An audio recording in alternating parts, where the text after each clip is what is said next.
How is your parenting approach evolving as your children have started grade school?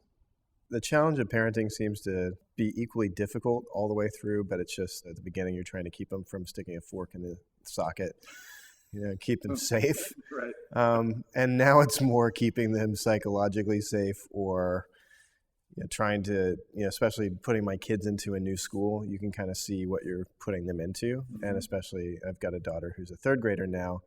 And so we're trying to make sure that they come through that. They have the confidence they need to be in a new situation and to feel secure and not feel too much like they have to be like other kids, that they can be themselves.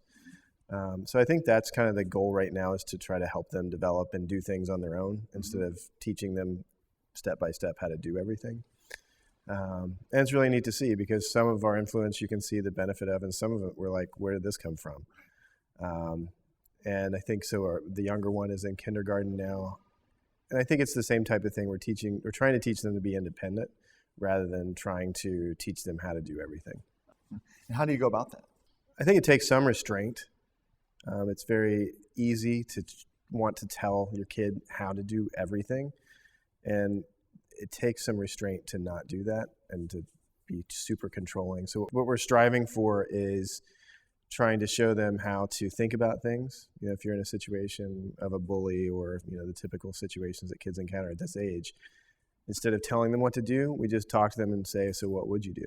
And so then if they've gone through it once in their head before it actually happens, then maybe they're better prepared.